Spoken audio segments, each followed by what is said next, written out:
we have covered a lot of life purpose discovery. You may feel like we've been in design a long time, but we have, because design really has more puzzle pieces than the others, okay? So the others are not going to take this long to go through. But design, we saw there were a lot of puzzle pieces. So when we were asking the first question, whose am I? Again, that was the allegiance, whether you've given your life to Jesus or not. And then the whole rest of the time, we've been looking at who am I? So we looked at your physical body. We looked at your strengths, which are also your talents. We looked at your weaknesses. We then kind of switched gears and we looked at your identity in Christ. Because you got there was a new you when you were born again. Then we also looked at spiritual gifts, because you get spiritual gifts when you get born again. So we looked at the natural you and what you were born with. Then we looked at the new you and what you have been given in addition to the natural. Because you got this new identity, you got spiritual gifts when you got saved, okay? So now we're moving down to the next question. Why do I desire this? As we look at this, you're going to find out that there's certain things you desire. We're going to talk about dreams. There are certain things that God has put in your heart that you want to do. There are certain things that you like, that you have a passion for, that you value. And this is going to also give some important puzzle pieces about how God has wired you, what He's put in your heart, and how He wants to use you. So, think about, why is this important enough to give your life to it? What are your dreams and desires? What energizes you? And what are your core values? So, we're looking now at this new circle. We've looked at the allegiance that goes all the way around, and we've spent the rest of our time on the top circle of design. But now we're looking at passion. And we're going to look at these three things: energy, dreams, and values, because that lets you know what's in here. What things are in your heart? What things give you energy? You know, if you're doing something you love, you have energy for it. We're going to talk more about it. If you're doing something you don't like to do, you're like, bleh. You don't want to do it. So let's look at passion. Why do I desire this? Now, Jessica's this, and Mercy's this, and Kevin's this are all going to be different, okay? But we're going to try to find the puzzle pieces about what your passion is. Philip Yancey, who has written a number of great books, he said this. He said, the giants of the faith all had one thing in common: neither victory nor success, but passion. And I think that's true whether you look at the great people of faith in the Bible or other people of faith and what they've accomplished who have lived more recently, and we'll talk about some of them. But it wasn't whether they succeeded or not that made them great. It was the passion that was in their heart that drove them. So, what are passions? Well, they're the underlying motivations driving our life purpose. I like to think of it this way. If we had a car out in the compound, and maybe it's a beautiful new car, Kevin, a really nice car. It's beautiful. It's been designed by the best manufacturer in the world. It has beautiful seats. It has a beautiful color. The way it's designed is just great. But there's no engine in it. Now, if the car has no engine, is it going anywhere? Shake your head this way. No, it's not going anywhere.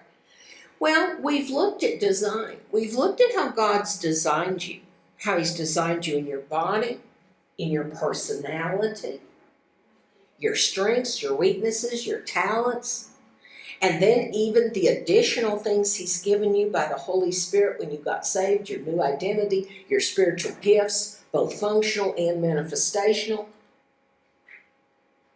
But if you don't have a passion, if you don't have a passion in your heart, something you want to accomplish, something you want to be, a place you want to go, something that God's put in your heart that He wants you to do, you're not going to go anywhere. So it's like the engine of the car. So it drives our life purpose. It energizes us to accomplish maybe something that even looks impossible. So we're going to be looking at what is most important to us. What's most important? We're going to look at those values. What we really care about. What we energetically pursue. And what urges or compels us forward. Okay? So those are some things that help you to understand what passion is. Motivations, something you care about. It gives you energy. It urges you. You feel like, I've got to do this. So you think about it. You dream about it. You're trying to think about how you can get there, how you can do it. Those are really the passions that God has put in our heart. So let's look at some examples.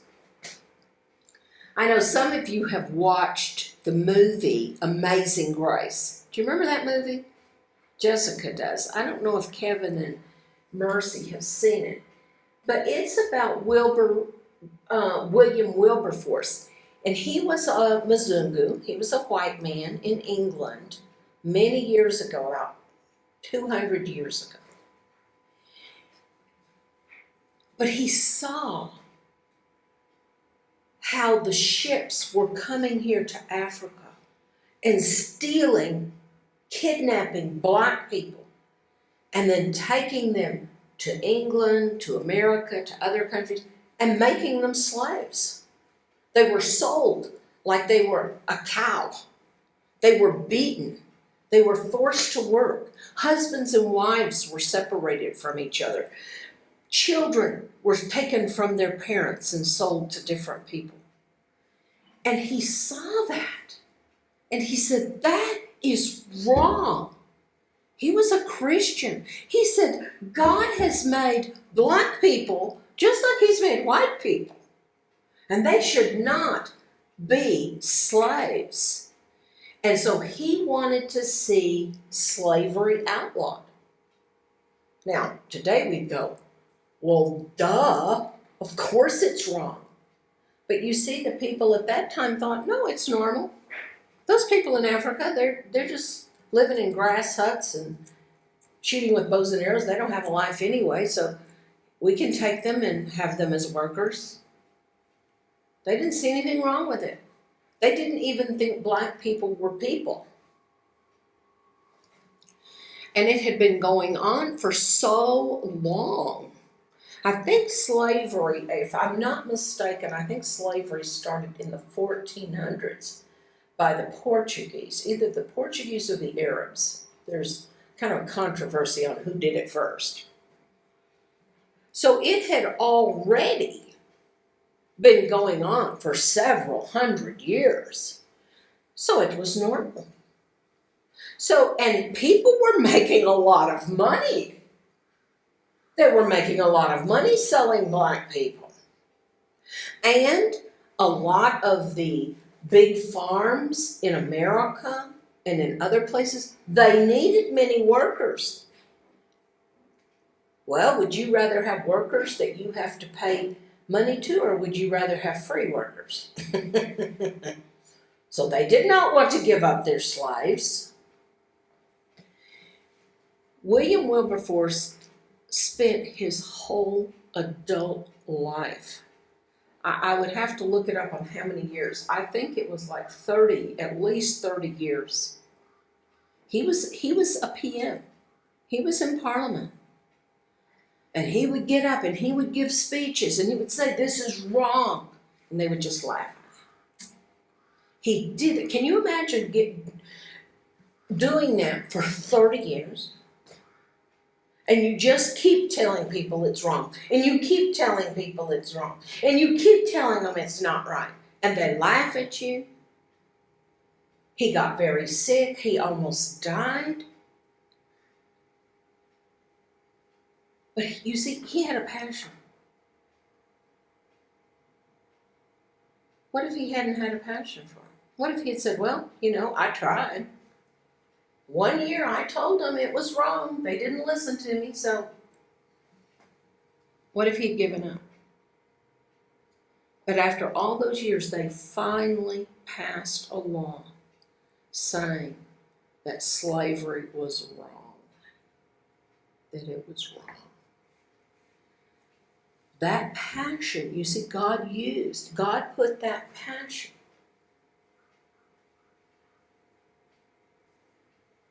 about slavery, to stop slavery.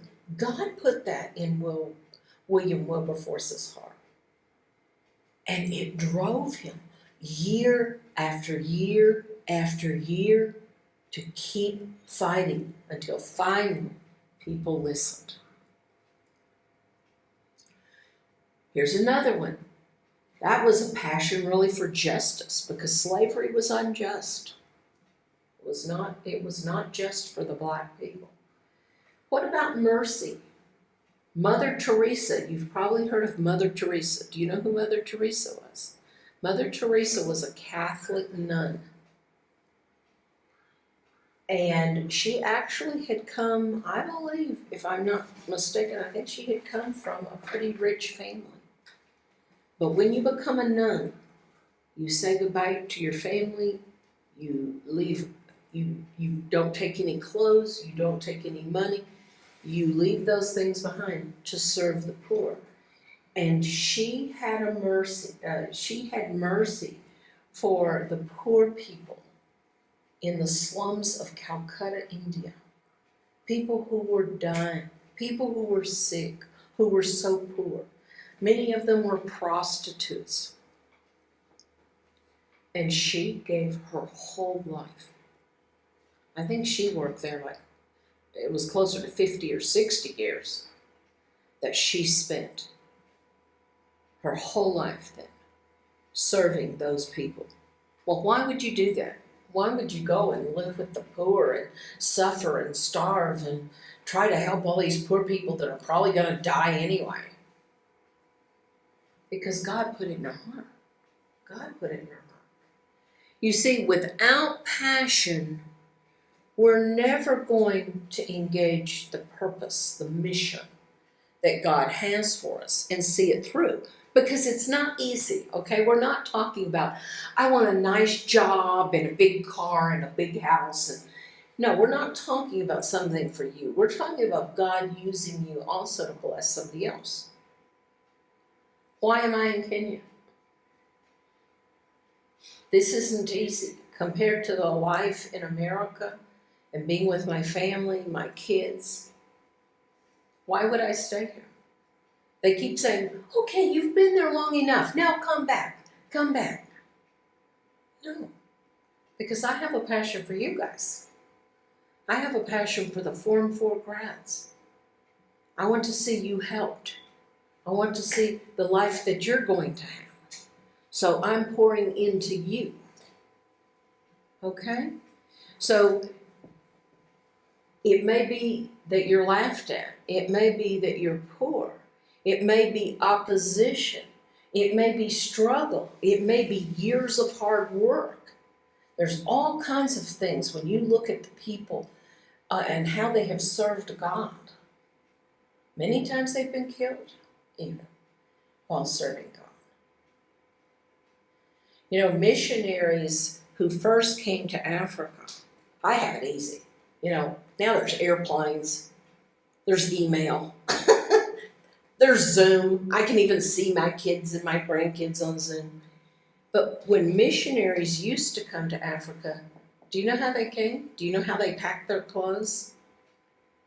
They packed their clothes in a coffin because they knew they would never go back. It was too far. It took months to come on a ship, and they came to serve the people in Africa and to tell them about Jesus. And so they packed everything they had in a coffin. They knew they would be buried in it. So passion gives us that energy to do whatever it takes. So to understand passion within life purpose,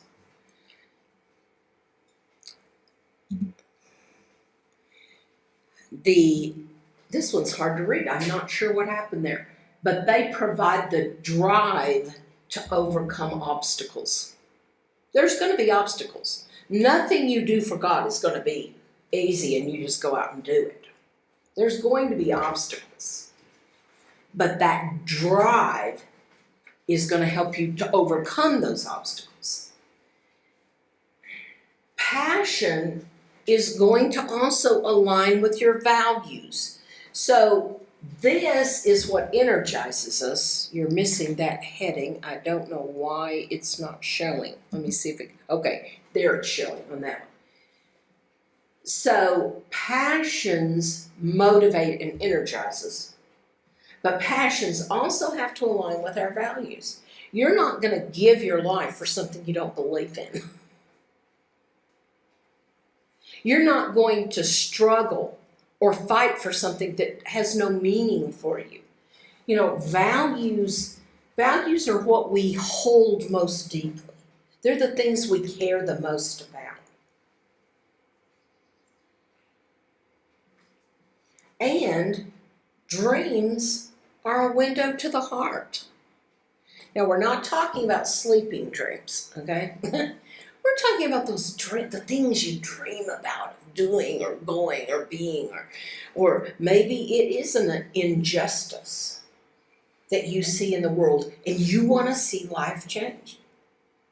You see, when I came here, when God brought me here, I really didn't know why God had brought me to Kenya.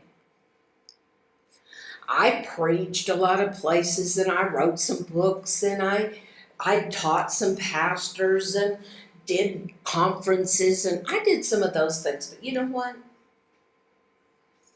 I didn't have a passion for those things. That was not what was driving me. But then I started ministering to the orphans. I found out about the orphans. I remember when I was living over there at Demiland, and it was 2010.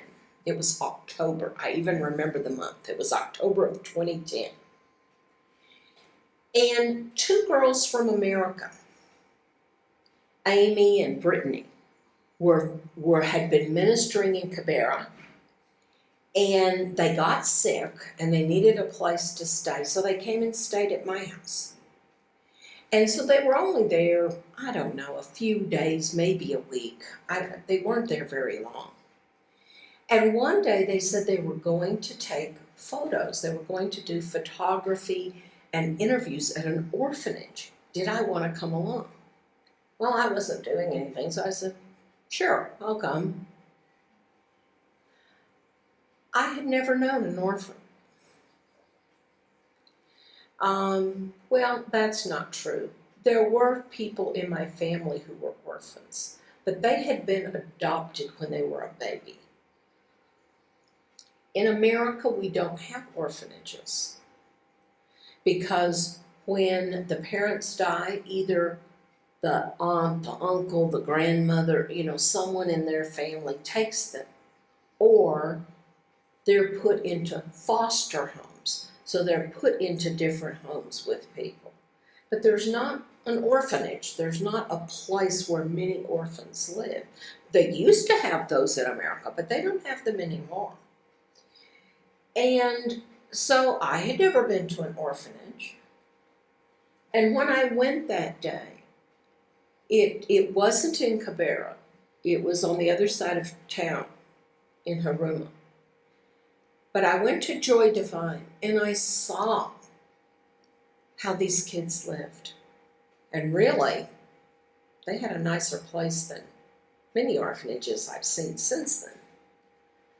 But I saw how little they had and how happy they were to be there and how they worked together and cleaned together and cooked together and did their laundry and how they were learning about Jesus.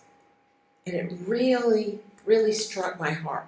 And then it was just a couple of months later that the church I was going to wanted to help the poor. And they said, who knows of maybe an orphanage that nobody else is helping?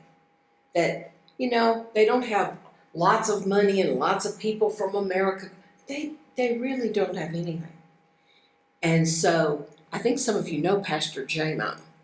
Do you remember J-Mo from going to Count Me In camp? Pastor J-Mo would share a lot at camp. And he said, I've heard of an orphanage in Cabarrus called St. Catherine's. So we went and talked to Pastor James and met him, and that's when I began working with St. Catherine's. Well, I didn't know that was the passion that God was going to put in my heart. Because like I say, I hadn't known about orphans before. And I was praying and saying, God, why have you brought me to Kenya? There's many things I can do, but there's nothing driving my heart. There's nothing I really care about. So God put the orphans in my heart.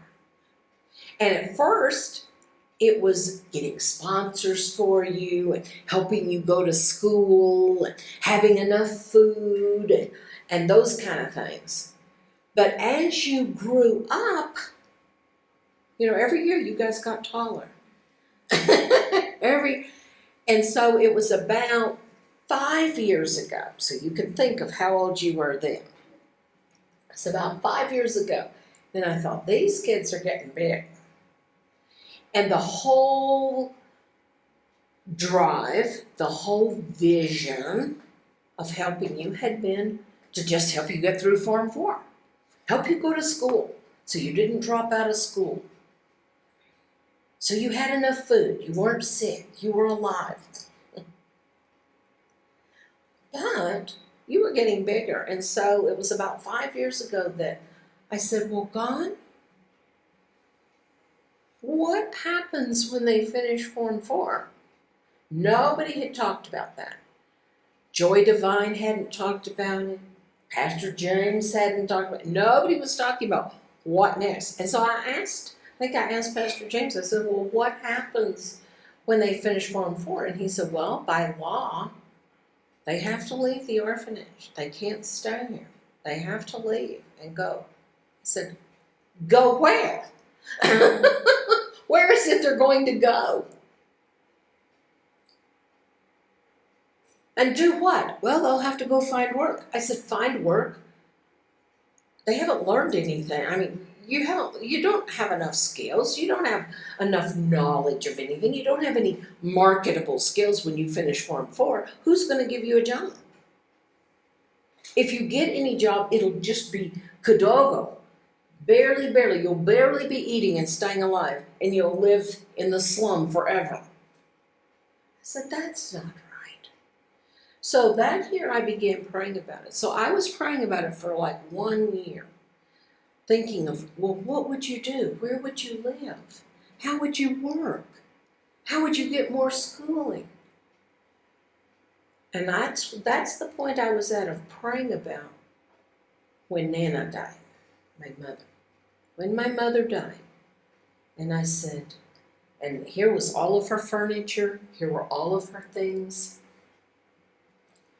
And I had gone back to America and been with her before she died. Now we were dividing up everything. And the rest of the family, they took some things, but they didn't want most of it. And so here was all this stuff that was just going to be thrown away, given away, sold for almost nothing. And I said, God, what are we supposed to do? And God said, Nana's house. And when he said that to me, it's like he showed me a picture of what it would look like. That it would be a house where we could all live together, where you would have a place to come after Form 4, where you could work, you could get job experience. We could have these classes to help you until you can get schooling and then get a job and then be on your own. And not just eating Cadogo, not just eating a little, but where you have a nice life and you can help others. Then you can pass it on and help others. So that was something God put in my heart that had not been in my heart before. Now, when we dream about things we want to do, sometimes they may seem silly. May seem like, oh, that's not really important. Or it may seem impossible. But those things that are in our heart are drawing our passions, our deepest desires and values. So we need to listen to them. We need to listen to them. You see, these are also the desires of our heart. The Bible says in Psalm 37:4, it says, delight yourself in the Lord, and he will give you the desires of your heart. So, if when we give our lives to Jesus, then we're not just going to go and do whatever we want to do. Our desire is going to be more than just for ourselves. It's going to be more than just, I want a car, or I want a nice job, or I want a big house. When we're delighting in the Lord, when we're loving Jesus, when we're worshiping him, he gives us the desires of our heart. And you know why I think he does? Because he's the one that puts his desire there. He puts, you see, the Bible says a lot about how God loves orphans. God loves orphans. So you know what? God put his love for orphans into my heart. And you're here because of that. So he put his desire for you into my heart. And now he's giving me the desire of my heart. Okay? So spend time with God until you want what he wants. And then you know he will give it to you. So think about, what do we usually do? What do we usually do? I think very often, again, we're just thinking about ourselves, or we're thinking about just temporary things. Yes, God, we're talking about your life purpose discovery and how God wants to bless you and what he has for you in this life. But he also has more for you than that. Don't stop with just some small little goal. Let me tell you what, when God gives you a God-sized dream, it'll be bigger than you. When God told me about Nana's house, I thought, how am I going to do that? How am I going to have enough money to have a big house? How am I going to have orphans living with me? How are we going to do that? We lived in that little apartment over there on Gong Road. How are we going to do that? But you see, when God doesn't give us little dreams. God gives us big dreams. They're God-sized dreams. that only He can do. So, let's talk about dreams today. We're not going to talk about everything, we're going to talk about just our dreams. And remember, when you go mining, do you know what mining is? Where they dig it in the dirt and they break the rocks and they're looking for gold or silver or diamonds or other precious jewels. And that's what they do down in the mines. Well, we're mining for clues. And so let's go mining for dreams. Let's see what our dreams show. So we're talking about dreams for the future, not dreams when we're asleep, okay? Dreams are powerful. They can change cultures, redirect nations. They can move mountains. Again, we see that with Wilberforce, with Mother Teresa, with others. You can see it here in Kenya.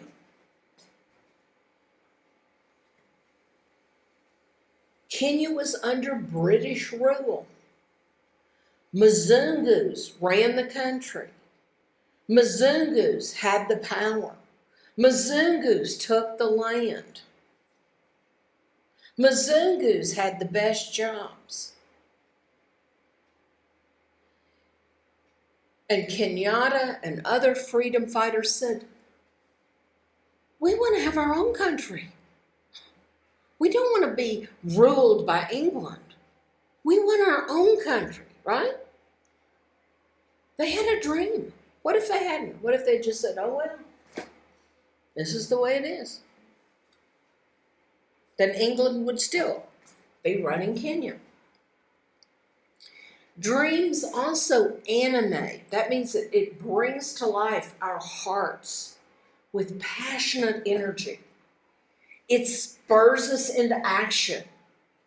It offers us hope that there is a better future that's not only possible, but I have to do it. I have to do it. Imperative means I have to do this. It's not an option. I'm not going to go, well, it would be really nice if we could be a free country. Do you think that was their attitude? Do you think the freedom fighters said, well, it would be nice to have our own country, but I'm not going to fight for it. I'm not going to die for it. You think that was their attitude? No. They said, we're going to get free if it kills us. Many of them spent time in prison. Many of them died. They fought for this country. It was the same way in America. England ruled America for several hundred years before they came to Kenya. And, and we did the same thing. We had our own freedom fighters that fought the British so that we could be our own country too. And for those people, it wasn't an option. They said, I'll give up everything as long as we can be free. Dreams are really the images of our passion overlaid on our future. It's like we can see it. I remember when I first shared with Dr. Les about what God had spoken to me. And I was in a bit of a hard place because I was the wife. God spoke to me about the orphans. God spoke to me about Nana's house. But Dr. Les was not working with orphans. He didn't have a relationship with orphans except when they came to pool parties or when he saw some of you on your school break. And I had to get him on board. He had to agree with the vision. He had to agree to do this. He had to agree that it was important. And I remember when I told him about Nana's house, he said, Nana's house, like, what is that? And it's like I could see it. I could see it. you guys have seen that first brochure. I've revised the brochure more recently, but you've seen the brochure that we had for Nana's house for several years. And that was the picture God gave me. And it's like I could see a house, and I still believe we're gonna have the final version. This is just the temporary version. A bigger property where we can have a big garden and animals and a big house and lots of room and a place where we can a whole building where we can have church and classes and I even saw a little restaurant where we could have the cooking and the baking and people would come and eat there and so we would have businesses going on. Another place for sewing, chickens, all of those. Anyway, Les said, well, what does it look like? And, it's like I could see it. I could see it. So this is great. This is what God's provided with us to start with. And it's much bigger than where we lived before, right? And we can have up to 8 of you orphans here at a time. And we have the place for Miss Poway. And we have the garden. We have a nice big yard. But I can still see that bigger place. I can still see it with my eyes. Dreams have power. And you don't need those plans. You don't need plans to begin to dream or to begin to reach out for your dreams. Now, what do I mean by that? I don't know about each of you. We will talk about it more later. For some people, it's easy to dream. For some people, a lot of it has to do with personality. Like I've always dreamed, I've always imagined different things, and I've had what you might call a big imagination, okay? Dr. Les doesn't dream. He's like, dream what? So it's hard for him to dream, okay? So it may be easy for you or it may be hard. But one of the things that can really keep us from dreaming, is if we try to immediately make a realistic plan. Don't do that. We're going to talk about, you're going to make some lists of dreams. That's going to be your homework. Don't feel like it has to be realistic. Don't feel like, well, yeah, I have this dream, but it's stupid. No, you need to put it down. Even if you think it's silly or stupid or you have no idea how it could ever happen. When God told me Nana's house, I had no idea how it would happen, but I believed it would. And do you know, it was only less than a year from the time God said that we moved in here. Okay? It was only about 9 months, I think, 9 or 10 months before we were here. But at the time, I would have said, well, how are we going to find a place? How are we going to have the money? How are we even going to have the money to bring all the stuff over on the ship from America? But you know what? God did it. So it's important to free your mind, to imagine, to dream without any borders, without any restraints, without worrying about how is it going to be realistic. Okay? Let yourself just begin to think, okay, if I could do anything, if I could go anywhere, if I had all the money in the world, what would I do? You see, when you begin to say those kind of things, it takes all the boundaries off. Sometimes we start to dream and we think, well, where would I get the money? And that stops the dream. Or I really feel like I want to do this. how would I get the education? And it stops the dream. Well, we're going to talk tomorrow about dream obstacles. But today we're just talking about dreaming. Let's not worry about the obstacles today, okay? I want you to just be free to dream. So again, different personalities have different dreaming styles. But I want you to, as much as you can, if it's hard for you to dream, you're gonna have to kind of try to get past your logic. You may have to try to get past, how will I pay for it? How would I do it? How would I ever get there?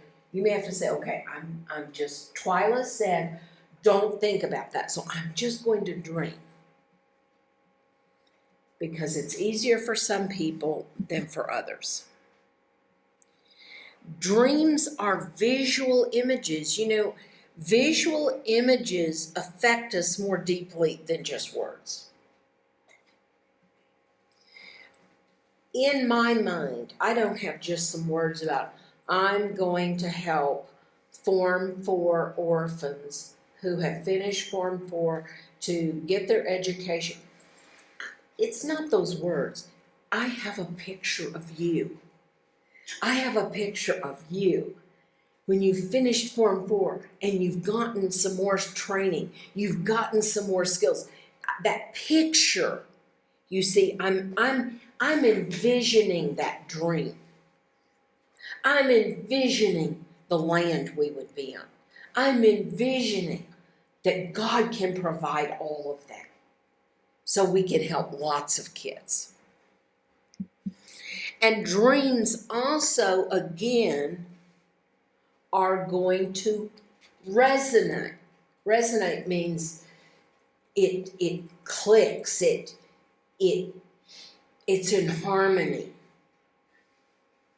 When you hear a musical note, it resonates. And you know that's the right musical note. Dreams resonate with our passions. We go, yes, that's what's in my heart. That's what I want to do. And again, the dreams motivate us. So visualizing the dreams can actually activate hope. You know, we talk about Jeremiah 29:11, that God gives you a future and a hope. We have to have hope if we're going to reach out for those dreams. And again, dreams have to ignore the obstacles, at least in the beginning.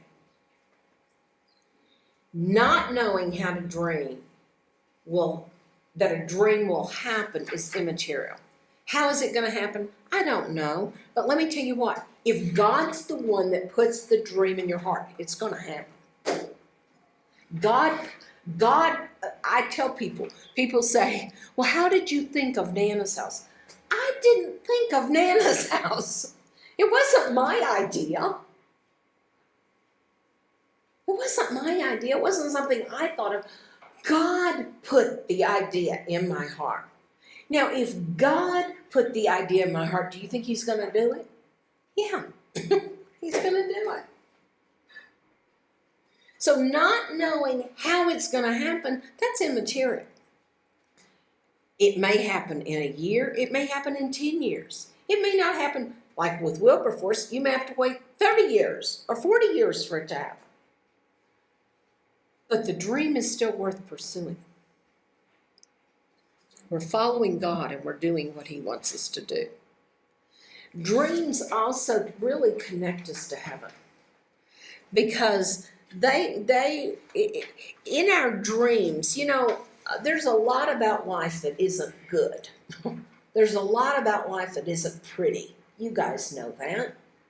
You've seen poverty. You've seen people suffering and dying. You've seen children that don't have any food to eat.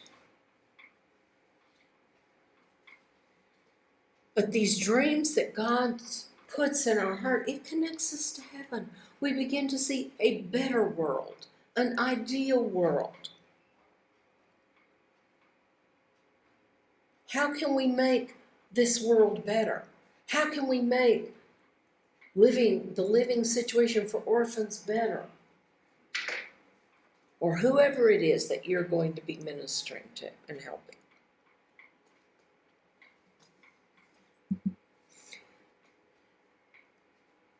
So the specific future you dream about says a lot about your life purpose. It says a lot about your life purpose. Again, big dreams, the desires may be, you may see them in big pieces. It may look like a huge dream. You know, even things like going to college, starting a business. It could be, I want to mentor 5 young leaders. I want to go to the mission field. I mean, there's all kinds of, again, that's just to give you some ideas. Now, some of them may be just a part of your life purpose, like going to college. When you were younger, Kevin, did you think you would get to go to college? Did you think you'd get to go to university? Well, you're going. You're going. That was a dream. You probably dreamed that you would go, but you thought, who's going to pay for it? Where will the money be? Starting a business, that costs a lot of money. It's hard to start a business. But that may be part of the dream that God will put in your heart. Now, I say that's just part of it. Really, all of these, mentoring 5 young people, that's a good passion, but your life purpose is going to be bigger than any of that. Obviously, going to college will help you do your life purpose. Even starting a business will help you to fulfill your life purpose. Mentoring 5 young leaders will change 5 people's lives. But that, you're going to do a lot more than that. And again, many fall under the second level of God's purposes, which we saw was working to bring His kingdom to life in the world. It's not, it's not just us living our life for ourselves so that we have money, we have a car, we have a house, we have a husband, we have children. It's not just about us, but God's purpose, His kingdom. How does He want to use you to change other people's lives? One of the things I've really admired about the kids in the other classes that we've had is that I think almost every one of the orphans said that one of their dreams was to also help other orphans. So God may put something like that in your heart. I'm not saying that should be in your heart. I'm not trying to put it there. But many times we do want to help others like we've been helped. We know what it's like to be there. We know what it's like to suffer. So again, it helps to just begin to write down your dreams, to make a list, to make an inventory of your dreams. Again, using them as life purpose clues requires that we find the passions that underlie the dream. So it's not just the dream. Let's say the dream is here. But there's going to be a passion underlying that dream. There's going to be something that we value, something that's even energizing that dream. So why do you want to pursue this dream? What would it give you and others you serve?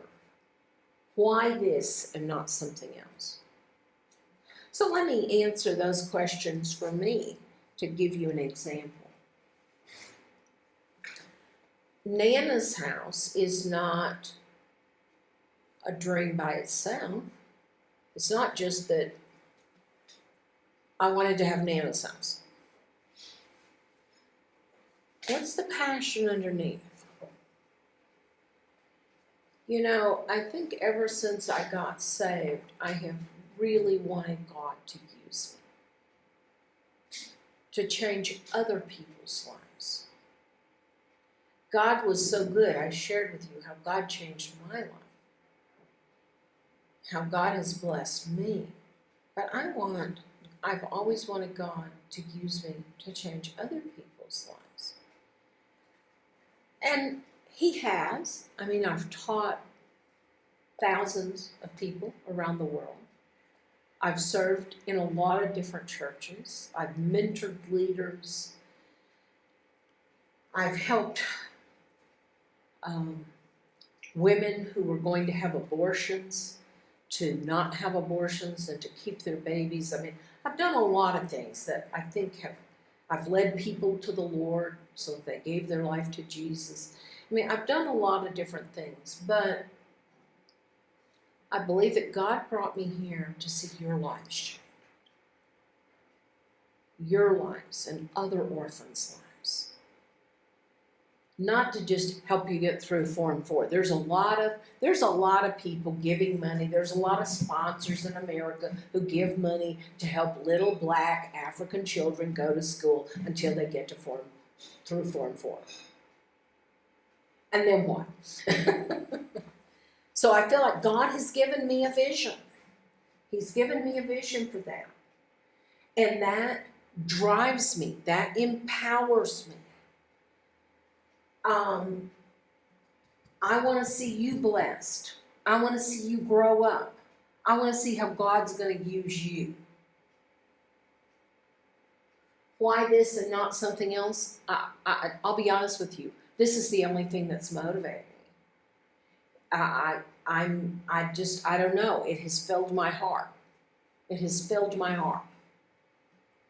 And if God, if something happened tomorrow and I had to leave Kenya and go back to America,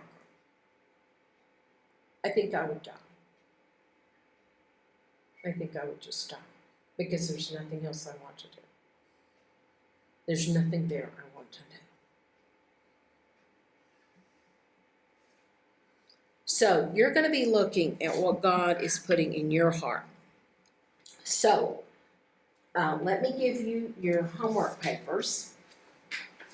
And this one is like some of the other papers we've done.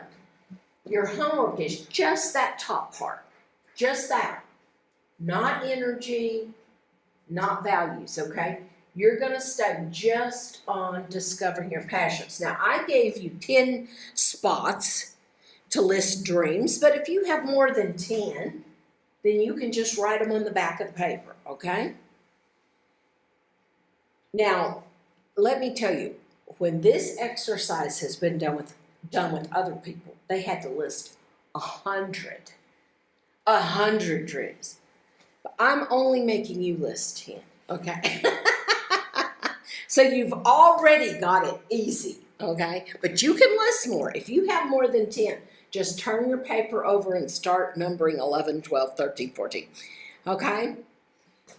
Again, the main rules for you listing your dreams is don't worry about how realistic it is. Don't worry about, is it silly? Don't worry about, well, how would you do it? Don't think about it. This is just allowing your heart, allowing your mind to just dream of, again, if you could do anything, if you could go anywhere, if you had all the money in the world, what would you do? Okay? We're just going to lift all the limits. We're going to lift the cover off the pot so that you can just dream of anything that God has put in your heart. Okay?